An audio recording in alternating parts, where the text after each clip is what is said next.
जय श्री राम आप सभी को। जैसा कि आप सभी जानते हैं कि सनातन धर्म में अनंत चतुर्दशी का व्रत बहुत ही खास माना जाता है। इस दिन को अनंत चौदस के नाम से भी जाना जाता है। इस दिन भगवान विष्णु के जो लोग अनंत स्वरूप गणपति की स्थापना करते हैं वो लोग इस दिन गणपति का विसर्जन भी करते हैं। हिंदू पंचांग के अनुसार भाद्रपद माह के शुक्ल पक्ष की चतुर्दशी तिथि को ये त्योहार मनाया जाता है। इस साल वर्ष 2024 में यह व्रत 17 सितंबर को रखा जाएगा। महाभारत की कथा के अनुसार जब कौरवों ने छल से जुए में पांडवों को हरा दिया था, उसके बाद पांडवों को अपना राजपाट त्याग कर वनवास जाना पड़ा। इस दौरान उन्होंने बहुत कष्ट उठाए। एक दिन पांडवों से मिलने भगवान श्री कृष्ण पधारे। उन्हें देखकर युधिष्ठिर बोले कि हे भगवान, हमें इस पीड़ा से निकलने का और दोबारा राजपाट प्राप्त करने का कोई उपाय बताएं। युधिष्ठिर की बात सुनकर भगवान ने कहा, आप सभी भाई पत्नी समेत भाद्रपद शुक्ल पक्ष की चतुर्दशी का व्रत रखें और अनंत भगवान की पूजा करें। भगवान श्री कृष्ण ने युधिष्ठिर को अनंत चतुर्दशी के व्रत की कथा भी सुनाई।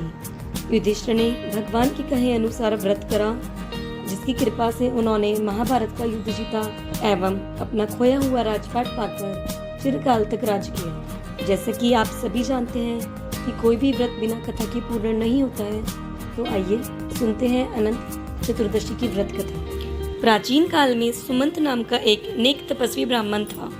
उसकी पत्नी का नाम दीक्षा था।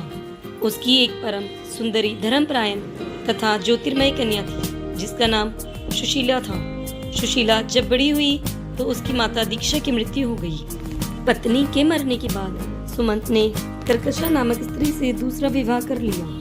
सुशीला का विवाह ब्राह्मण सुमंत ने कौंडिन्य ऋषि के साथ कर दिया। विदाई में कुछ देने की बात पर कर्कशा ने दामाद को कुछ ईंट और पत्थरों के टुकड़े बांध कर दे दिए। कौंडिन्य ऋषि दुखी होकर अपनी पत्नी को लेकर अपने आश्रम की ओर चल दिए, परंतु रास्ते में ही रात हो गई तो वे लोग नदी तट पर विश्राम करने के लिए रुक गए। सुशीला ने देखा वहाँ पर बहुत सी स्त्रियां सुंदर वस्त्र धारण कर किसी देवता की पूजा कर रही हैं।